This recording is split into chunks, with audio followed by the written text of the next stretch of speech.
Hello, Harry here, and welcome back to another episode of Jog On. Some of you out there who listen to or watch Jog On may recall an episode with Will Cockrell. It took me under half an hour to see that he was chasing a ghost. A fascinating conversation about some of the problems regarding the 2002 men's LAJOG world record. And I said, I'm here to meet the great running icon.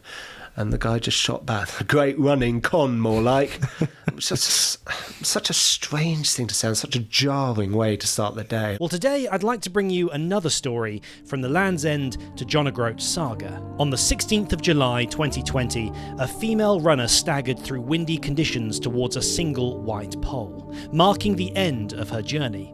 She had just run the length of Britain and in doing so broke the LAJOG female world record. A few months into her recovery from this mammoth feat, I was put in touch with her and she agreed to talk with me on here about what led her to that moment. We spoke about the physical and mental struggles of the run. It got to the point where I was like, right, we're going to have to walk all night because I just want to get this done. As well as the climactic moment that she reached the finish line. It didn't really feel real.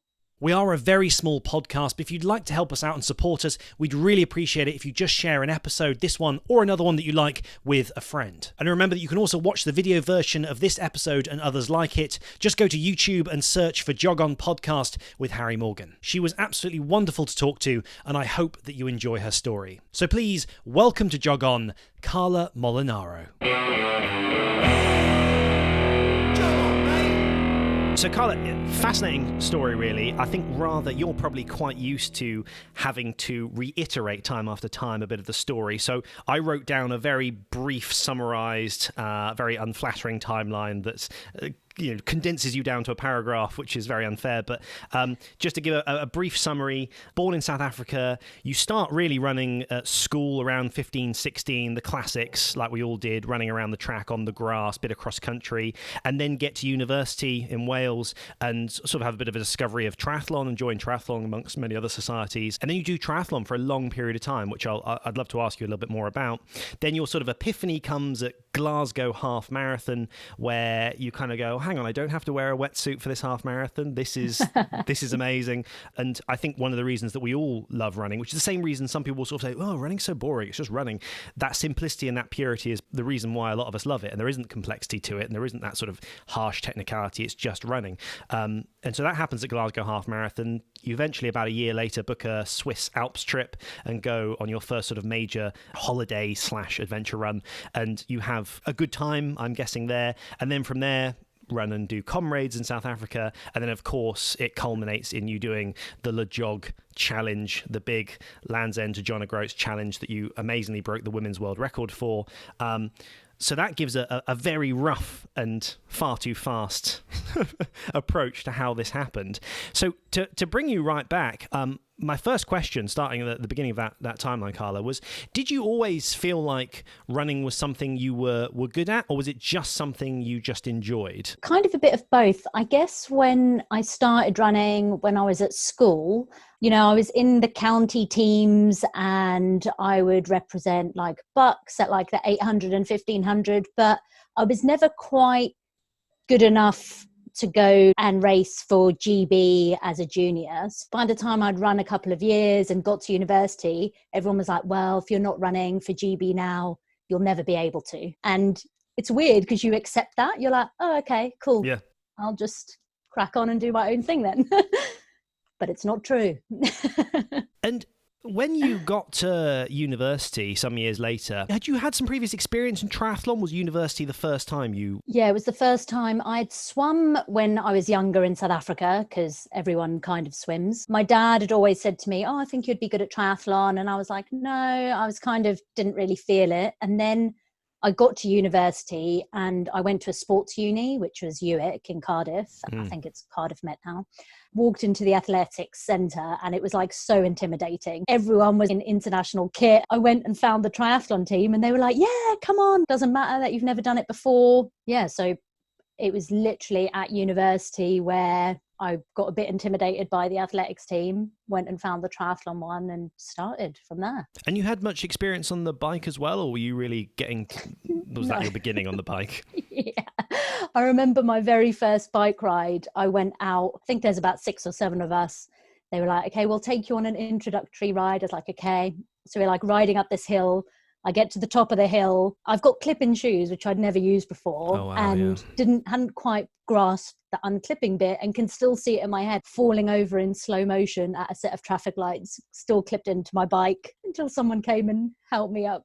Absolutely. It seems to be a staple part of learning to be clipped in on a bike, is you always have someone topple over. I once did a cycle ride with a couple of guys to France, and again, terrible cyclist myself. Within the first hour, 2 of the guys had stopped at traffic lights and done the classic topple over, grazed, bruised, and we had 200 miles to do over the course of the next 3 days. And I think it is, you just have to train your synapses to remember twist foot, get out, foot down. But you haven't been doing that for years. You just go, oh. It's definitely a rite of passage. Obviously, your cycling must have drastically improved. You had swum because, like you say, South Africa, it's part of the culture.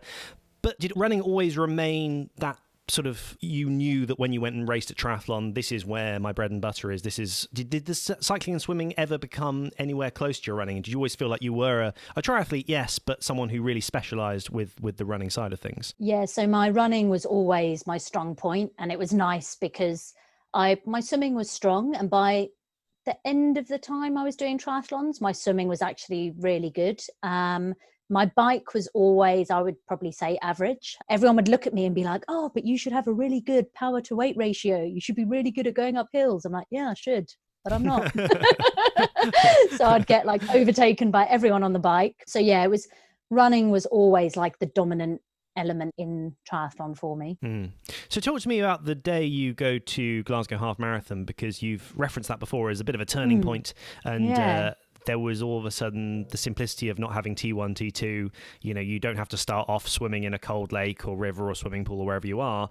You just start running, and this is the thing you love. Yeah, so I'd actually done Ironman Nice about a month before, and then I'd gone on a little holiday to Tenerife where I went with one of my friends, Kieran, and I just took my running shoes. I didn't take anything else, and was just enjoying running there. And then I literally got back from Tenerife on the Friday night, and the race was on the Saturday morning. Oh my God, this is like so easy. I don't have to think about having taken my wetsuit off and where my goggles are and how I'm going to jump on my bike once I finished T1 and how fast I can just run, and I literally don't have to think about anything else. I was working on the Commonwealth Games at the time. And I remember going into work on the Monday and talking to my friend Barry, and I was like, he's like, I saw you did the half marathon. I was like, yeah, it was really cool. He's like, my friend Andy coaches some of the running club. Do you want me to put you in touch with him and you can go and train with them? And yeah, okay. And it ended up being Andy Young. I don't know if you know him, who coaches Laura Muir and Gemma Reekie. Yep.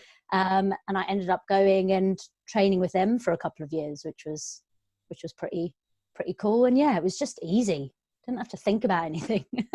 Did you ever look back and think, why didn't I just sort of start purely running a little bit sooner? Why did I keep triathlon up for so long? Or do you feel like it just was the right time for it to happen? I think it was the right time for me. Triathlon probably did make me quite strong, and where I wasn't doing an ultra, but I was doing an Ironman, it's probably the beginnings of that like ultra kind of scene, and it probably set me up quite well for that. It's interesting. I've spoken to a few people who have done both triathlon and running, and it takes a certain mindset to do triathlon, because all of a sudden the reason we purely enjoy running, the simplicity, it's kind of reversed. It brings technicality, and it brings transitions, and it brings different disciplines, and your whole training structure changes for triathlon. It's something I've always been fascinated by, but after much thought and even a little bit of attempts, I don't think it's for me. But I love the idea, the concept of it, triathlon. I also found I got like quite obsessed with it, and I found like a lot of triathletes, it's good to be obsessed about things, but if we were going away for the weekend, I'd be like, oh my God, can I take my bike? Where am I going to swim? What am I going to do? How can I keep on training? And now I still think that with running, can I still get my runs in? But it's so much easier to chuck a pair of running shoes in a bag, and if you go away for a weekend, you can nip out for an hour and it doesn't really affect anyone else that you're with. So I like that side of it too. You're right, just slinging a pair of trainers in is a bit easier. It's just less barrier to entry. All of a sudden picking up a carbon framed bike with drop handlebars and just chucking that in the boot is a little bit different. And like you say, am I near a body of water, that kind of thing. It takes over your life. Running can slot in quite nicely, whereas triathlon, you kind of have to make your life a bit around it if you're going to take it even mildly seriously. I think before we move on to LAJOG and how that all came about, I really wanted to know, in terms of distance, because obviously half marathon, standard distance, but what you have become known for is long stuff, i.e. ultras and going beyond the 26.2 mile mark. What for you made that transition? How quickly did that happen from Glasgow half to where you start running ultras? Was that a realization that, I can keep going here and maybe this is something I am built for? Yeah, I think Glasgow was 2013. I then did a marathon, in 2014. I did a couple of marathons and then I did an ultra, but it was 46 kilometers, so 4K over a marathon. So anything over a marathon's an ultra. And I know some people are like, 4K doesn't count. It does.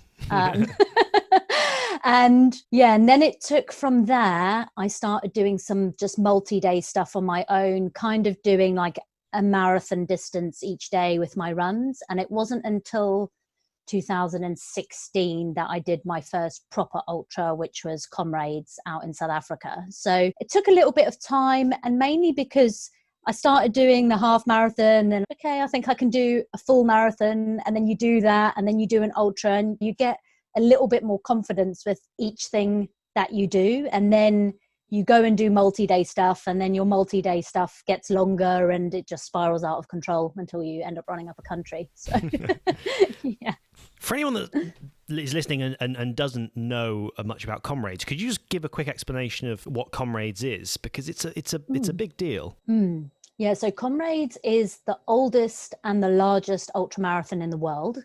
It's been going for over 100 years, and you get to the start line. So in like a normal ultra in the UK, you might get 200 people on a start line, and that's quite a good field. In South Africa at this race, they get 20,000 people. So 20,000 people that are going to undertake 90 kilometers. And it either goes downhill or uphill. So it goes from Pietermaritzburg to Durban one year, and then the next year it goes the other way. Yeah, the hills are brutal. They like destroy you as you're running. It's just such an incredible race. And like, I think if anyone is an ultra runner or has like any aspirations to do an ultra, put this one on your bucket list, because there's people that line the street the whole way for like 90 kilometers. There's people, they're just sitting outside the front of their garden, having a barbecue, cheering you on. There's people dancing and singing. It's mental. It's just, it's nuts. It's really fun, but it's also very hard. A runner by the name of Daniel Del Piccolo, who's a South African-born guy who lives in Portsmouth. I had him on some months back, and he raved about the Comrades and talked about it as this incredible experience. Similar thing, said it's weird because on one hand it's kind of destroying you and it's painful, but on the other hand it's this incredibly euphoric experience that's just like nothing else. And it's like you say, it's that being on a start line of an ultra and being, usually you're used to, there's like 150 people behind me, and all of a sudden, hang on, there's 20,000 people around me. It's a very different experience. Yeah, it's mad. It's just like you actually get goosebumps at the start when like everyone's singing the national anthem and everyone's singing it together, and then confetti fires off to get you all started. It's pretty incredible. And I actually ended up living in South Africa for a couple of years after doing Comrades, and that country is obsessed. Like, it is mental. Like, their whole running calendar revolves around Comrades. And because you get different color medals for how quick you run, everyone knows what kind of runner you are by like what color medal you've got. And it's a bit of an institution. Was it 2019 that you got a gold at Comrades? 2018. 2018 it happened. Yeah. That must have been a good feeling to have got gold. Does that feel like a bit of a tick off the bucket list? Yeah, that was insane, because I had no idea like where I was or how fast I was running. I just didn't look at my watch for the whole race. And then once you come into the stadium, the top 10 all get given a rose as you come in, and I got handed a rose. I was like, oh my God, this is crazy. So obviously that leads us to the thing that you have become well known for in particular, because this year you broke an incredible record, which is LAJOG. I've talked about it before on Jog On. Land's End to John O'Groats, or Joggle or Joggle, John O'Groats to Land's End. I was interested to find out that it kind of came about, I think it's fair to say, through the reaction to COVID and a lot of things being cancelled, and you all of a sudden having a lot of free time on your hands, and what can I do with it? Can you just explain to people listening what that moment was for you, where you started to think this could be a good challenge? What made you decide? Yeah, so it was at the beginning of lockdown where normally I was racing for like a women's racing team out in South Africa, and we actually had to do certain races in the year. And then all of a sudden, lockdown started, and in the first couple of weeks, I could just see everything disappearing before my eyes, like all these things just flying out of the window. I've literally got nothing there. Let me plan an adventure because I've got nothing else to do. LAJOG actually just came out quite quickly. I was just looking at some maps. Maybe I could run the length of the UK. I've got nothing else to do. I was really fit because I'd been training for Two Oceans and for Comrades, and I was probably the fittest I'd ever been. I don't really want this to go to waste. So I looked at the calendar. My birthday's in July. I'm going to do this and I'm going to finish on my birthday. That's a good idea. Okay, I've got 3 months to make this happen, and started planning and getting ready to go on a very long run. 3 months is not long. People probably think, oh, that's great, you decided that and you had a go at it. But there's so much planning and there's so much that goes into it. Camper vans, place to sleep, working out your nutrition. It's things people would never even think of, like having your watch beep every 30 minutes to notify you to eat, every 10 minutes so you could drink. You have to make things almost robotic because you basically, no matter who you are, how ungodly a runner you are, you will be a shell by the end. And so it was interesting that you spoke about the idea that when you were on that start line that day, because I'm sure you've been asked that 1,000 times, well, what were you feeling in the days leading up to it, blah, blah, blah. And I thought, well, rather than getting you to just recite that again, it was just your mind almost can't contend the fact that you're about to run to Scotland. So were you quite relaxed on that start line? Yeah, I was, I felt pretty chilled. I wasn't that chilled the day before when we had got down to Cornwall and we went for a little jog down to the beach, had a little bit of a swim, ran back to the car, and then Scouse, one of the guys who was in my support team, was like, you know the car keys? I was like, yep. He's like, they're on the beach. I was like, okay. Wow. So, but it was like a 5K run to get down to where the beach was. So him and my brother, the tide was coming in. My brother had to turn around and go run and try and find these keys. The other van was coming down from Manchester and was stuck in traffic. We didn't know when they were going to get down to us. But yeah, getting to that start line, for me, it was, I didn't think I'm running to Scotland. For me, there was no point thinking, oh my God, I've got like 1,400 kilometers to run, because that's such a long way. So I just broke it down into the little chunks. And yeah, for the first few days, it didn't really feel like I was running to Scotland. Like, I don't know why. It was ticking along. It hurt. It should have felt like I was running to Scotland. But I think I'd probably broken it down into my head into these little 10-kilometer chunks. Yeah, of course. When you're running, is it more of a mental or a physical challenge? Like the sleep deprivation must have been crazy because you're getting up very early in the morning and then going to bed very late and running for, 17 hours or something like that. So mentally or physically, what's harder, and does that flip as you go? I mean, I guess physically it just hurts.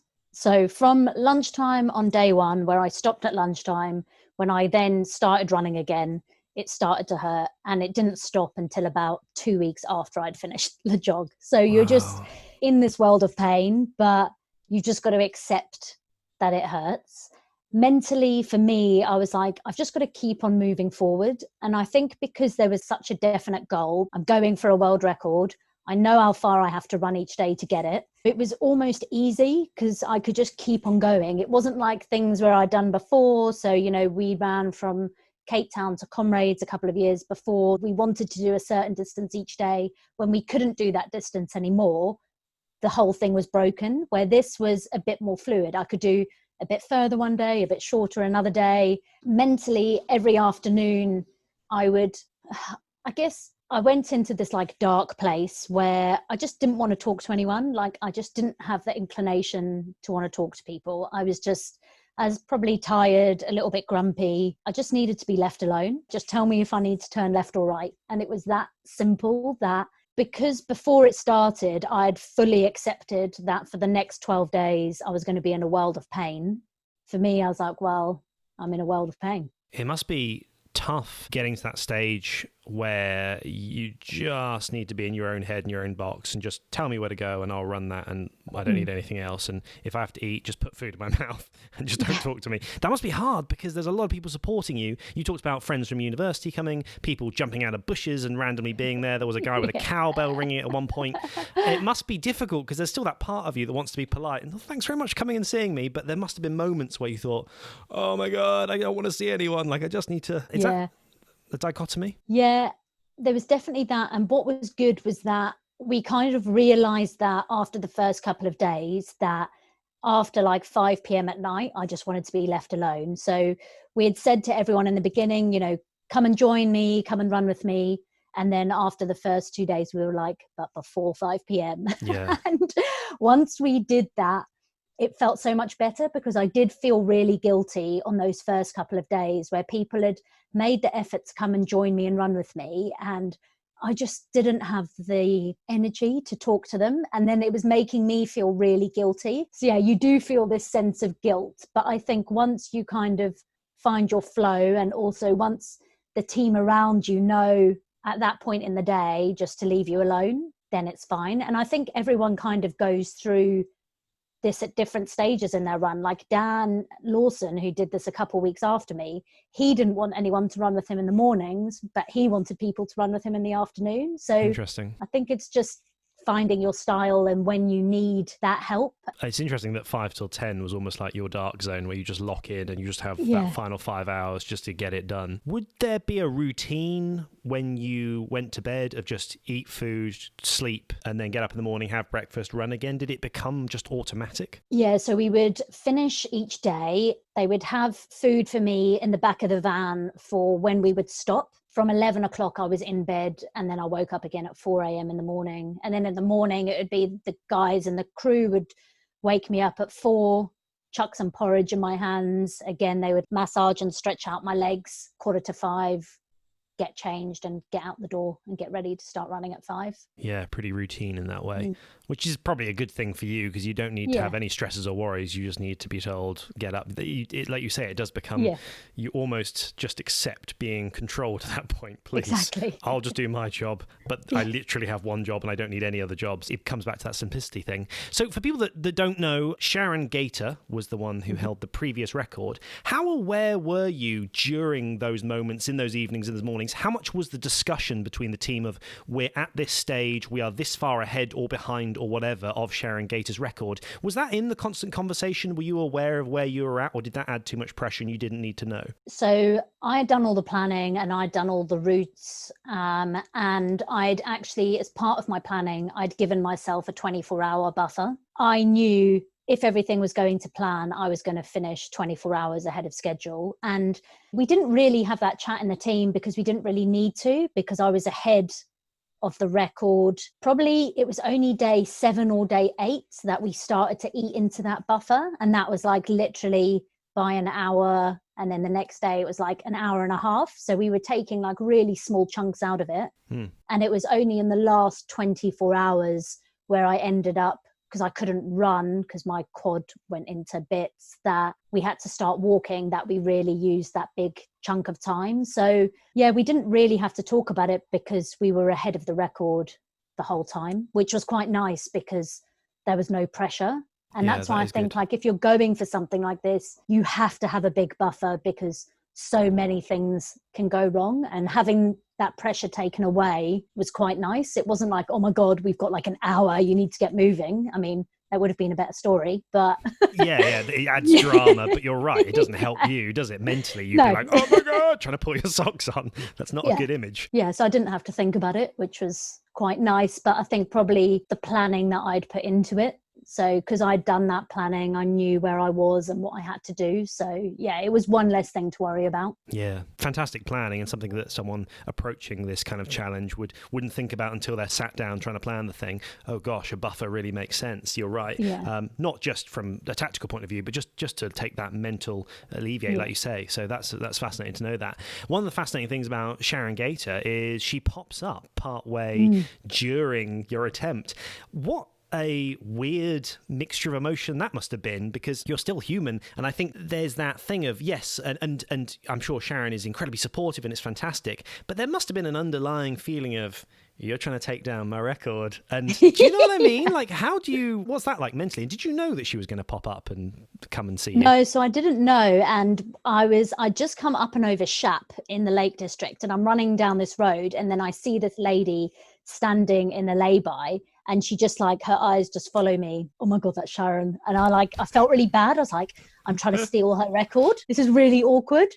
But then about 5K later, we stopped for an aid station, and she pulled in her van and brought me a cake and came and had a chat. And yeah, it was awesome. It was like so nice of her to come out of her way. You know, I don't think there's a lot of sports where you could go to the person who's got the record. LAJOG is so hard and it's so far, I think is awesome. And for me, it's what makes ultra running in particular, quite special. And I think the length of time with which ultras happen, you know, the same way cricket test matches, 5 days and all this, and it's a mental, it can go on for like nearly a month, the Ashes. And I think ultra kind of benefits from that same thing, that it goes on for too long for anyone to really feel any resentment to anyone else. There's too long a time. Like that's a long time for someone to consider, appreciate and understand the challenge and what you're going through and what's happening. It's a weird thing when someone to sort of get up the next day and be like, oh yeah, Carla's still running, get up in a week later, oh, she's still running. Like that's a weird, we're so used to explosion or an hour and a half of kicking a ball around or whatever, and just that intense kind of match, and there's people cheer and there's a goal and then we all leave again. But no, ultra running just in the background, it kind of continues. And I think because of that, it does create this amazing camaraderie. And you're right, everything I've experienced from all the conversations I've had so far, I've been lucky enough to on this, is very much a positive experience of the way people support each other. I wanted to ask you, because I hadn't got it in my notes, when did Sharon do her record? How long had that record stood for? So she actually only did it last year. Right. So she's done it twice. So she did it first probably around 2002, I think. So she got the record then. Was that from Mimi then? No, so she had it first. Someone else had it before her. Then Sharon got it.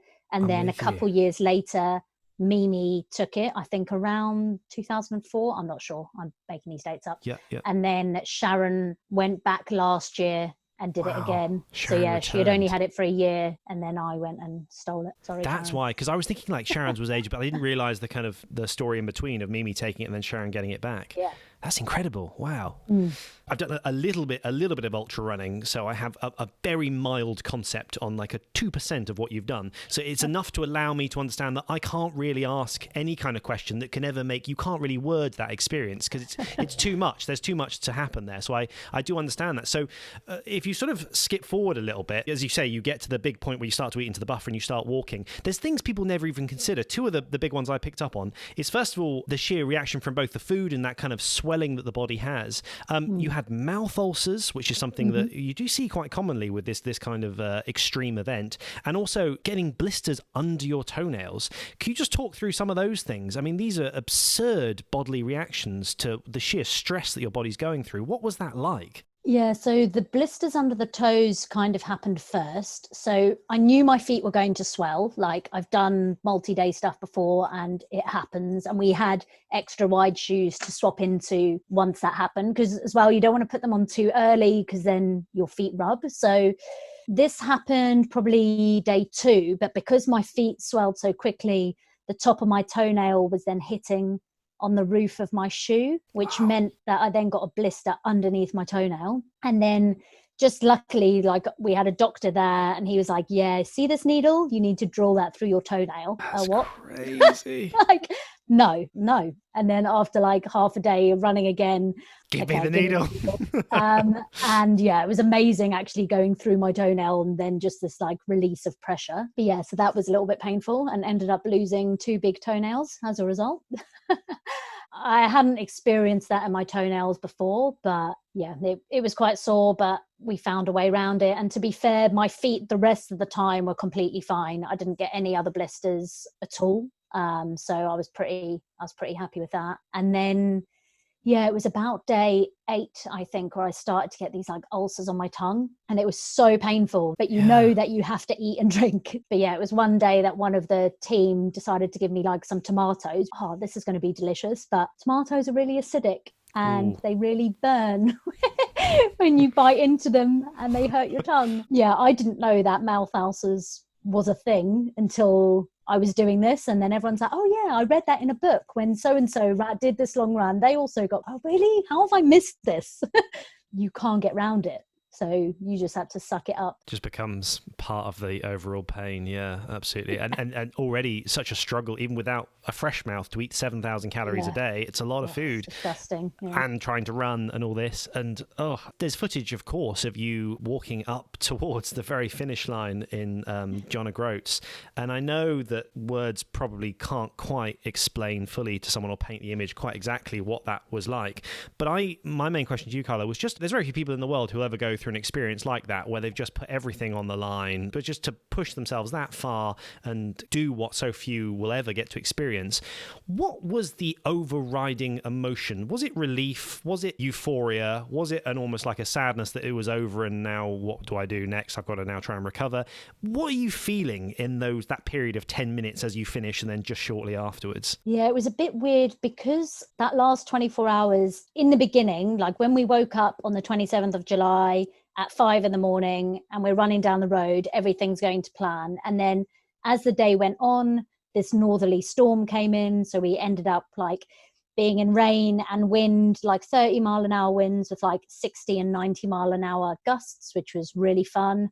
And then my quad just stopped working. I just couldn't lift my leg up. So I had to walk. And it got to the point where I was like, right, we're going to have to walk all night because I just want to get this done. The finish line is so close that I'm not going to bed. We had walked all night in the rain, in the wind. You're getting to John O'Groats. Like the wind is so bad. There's guys that are on bikes that are about to take on Jog On, and they can't ride their bikes out of John O'Groats because it's so windy. Like it was hilarious, getting literally blown off their bike and they're having to push it for the first few miles until they were up and over the hill. It was ridiculous. I think in my head, I was kind of like, yeah, I'm going to be like Usain Bolt in the 100-meter final, running up and touching that pole. But walk to the pole, touch it, I just want to go to bed. I was just knackered, and I don't think it really sunk into me what I'd done. Everyone around me was super excited. My family were there, my friends, they all understood what I'd done and they were celebrating, but it didn't really feel real. I want to get some dry clothes on and have a cup of tea. Yeah, it was a bit bit of an anticlimax. Yeah. It doesn't surprise me. I mean, it's probably just every fibre of your body is screaming for sleep and just to stop anyway, and that probably trumps the kind of social level of just, yay, I've done this great. Yeah. You can't even think clearly. It's quite a dramatic moving image of you walking up there because you've got the foil blanket on, you've got this big bubble hat on, and you're sort of just like, and you're like, oh my word. I'm glad that we found that silver blanket because it literally meant that I could carry on going, because at one point just before sunset I ended up getting in the van and just like breaking down into tears. I was so cold. I don't know how I can keep on going because I'm so cold. We had run out of dry clothes. The guys had given me socks I'd worn the day before to use as gloves. Really? This is disgusting. I was like, oh man. So I put it on and literally 2 minutes later I was warm, and then I was like, okay, cool, we're back in the game. Yeah, that was a little bit of a magical piece of equipment, except when the tracking guy then phoned my sister and was like, what's happened? And she's like, what do you mean? He's like, the tracker's gone mental. Oh really? What? So those silver blankets like affect GPS signal. Oh my gosh. And he was like, get it out of the blanket. So I was having to then hook my arm outside of the blanket so my watch could get the signal. The thing I've always loved about running, and you had made reference to it briefly in something that I'd watched a couple of days back, was about one of the pleasures of running is that it's, as much as we think of running as being quite a fast thing, because it's obviously so much faster than just walking around, and we think of speed and all this stuff, but relatively compared to planes, trains, automobiles, if you like, it is a very slow form of travel. And one of the beauties of that is, first of all, you're not in a metal encased box, so you don't miss things, but also you're slow enough you can appreciate things.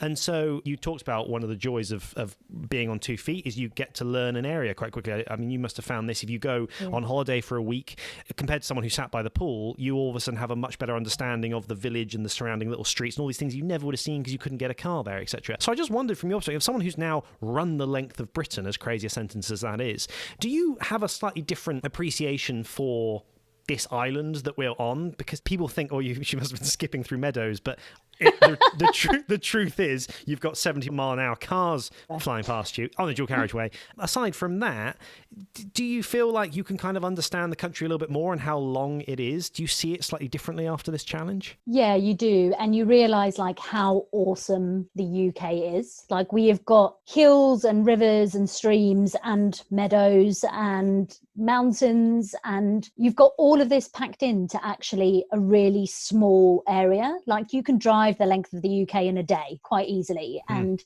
yeah, I think it's pretty cool that we do have all of this on our doorstep, because, you know, I've lived in the UK for 25 years, and I went to bits during the jog parts of the country that I've never been to before. It's insane that we live here and there's so many places that we haven't been. And yeah, that is part of running that I really like, is that it does force you to slow down and look around you. And yeah, some parts of the run that I did were not very nice, but some parts of it were beautiful, like going into the Highlands, for example. Like, yeah, that must I'm be sure amazing. there's so many people that actually haven't been to Scotland, and it's like right on our doorstep, and it doesn't rain all the time. It rains a lot, but it doesn't rain all the time.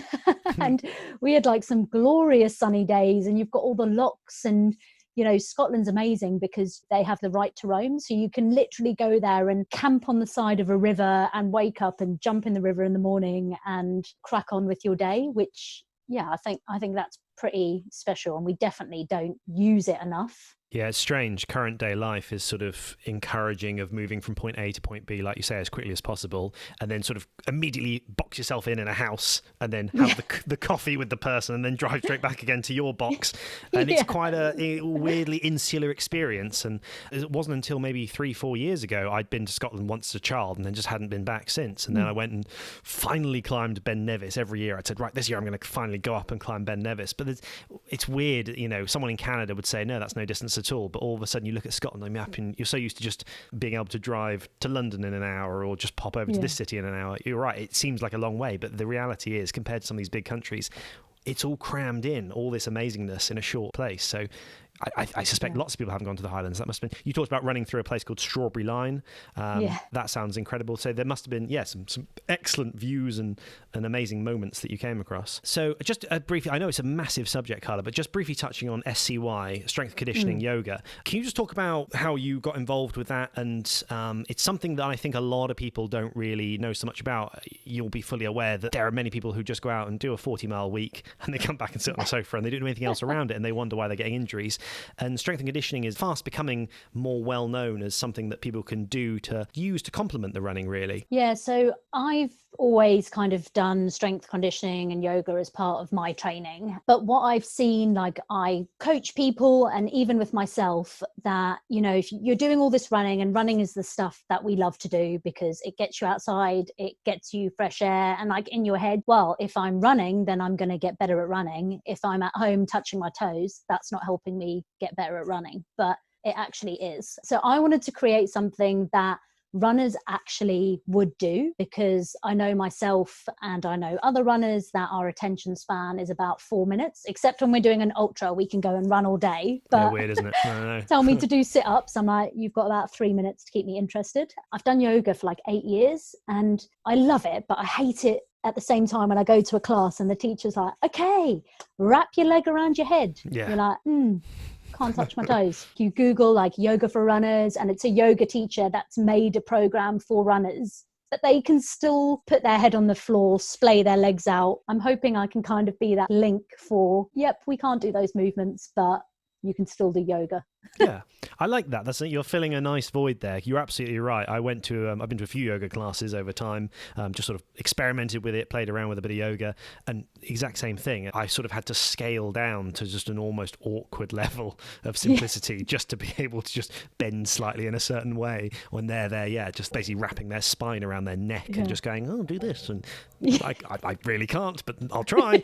And it's sort of just demoralizing, and that's not a good way to get into it if that's your main experience. So I like that. That's interesting. I hadn't made that link, but you're that kind of link between bendy people and runners, and there's that kind of there is a good middle ground there where someone can reap the benefits of yoga for their running and conditioning. I think the very final thing then, Carla, was just talking about the future. It's an odd thing when you do something as incredible and as large as you've done, some people do suffer from sort of almost having a bit of a come down afterwards.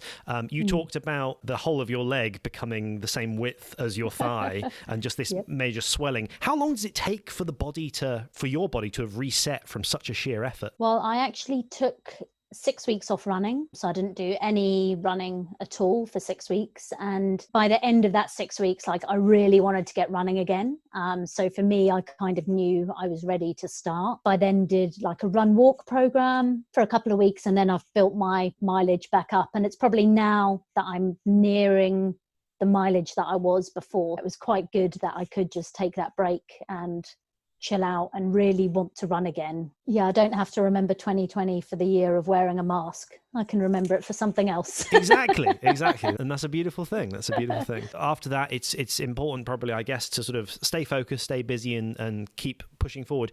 What do you think it looks like for you now, Carla, moving forward? Are there any other things? Has this whetted your appetite for any more records? Do you think you're going to step away from records now and just focus on, pushing towards Comrades when it next opens? Are there any final big things on the bucket list to tick off with ultra running? Yeah, so next year I want to give a bash at some more racing. So I really want to try and do Western States and CCC, which is part of the UTMB program out in Chamonix, but they kind of depend on ballot entries. So you've got to magically wait and see if you get in. Next year, a bit of faster racing. And then I want to do the GR10, which is a route across the Pyrenees from the Atlantic to the Med. I do want to try and do an FKT for that, but I want to do it self-supported. So amazing, yeah. Yeah, just myself and my backpack and freestyling in the mountains, and if I want to sit on a rock, I can. And then the year after that, I think I'm going to try and give running across America a go,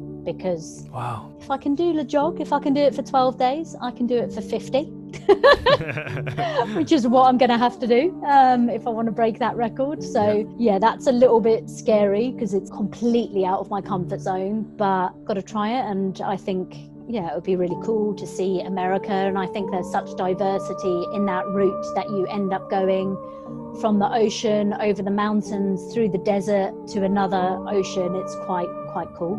And I like that you would be doing it with a little bit of clout. You would have something behind you now. The female LAJOG record holder goes to go run across America, I think, has a bit more behind it, and I think that would only benefit you to get a bit more support, both in sponsors but also just to drum up some interest. So that will be fascinating if you ever go for that. Absolutely, I'd love to see what happens with that. Well, the final thing then, Carla, is just to say thank you very much. I wish you all the best for the future. Thank you very much for talking about the story. I know that you've been on multiple podcasts now and recited what that experience was like, but I think it really does capture the imagination, and LAJOG is a fascinating thing. I did an episode with Will Cockerell about the history of it in 2002 and Andy Rivet, and to talk to the current female record holder is an absolute pleasure, and I think it speaks a lot to your ability to push through things and to be mentally strong, which I think people in this day and age look up to quite a lot. So I just wish you all the best, Carla, and I hope we can stay in contact, and thank you very much for coming on. Pleasure. Thanks for having me. It's been awesome to chat to you. Thank you for watching or listening to this episode of Jog On. If you'd really like to help us out, we'd really appreciate it if you could just tell one friend about us. To watch video versions of this episode, you can go to YouTube and search for Jog On Podcast with Harry Morgan and subscribe there. And if you'd like to support by buying your very own Jog On top, you can email a size request to thisisjogon@gmail.com. I'm Harry Morgan. Go for that run. And this is Jog On.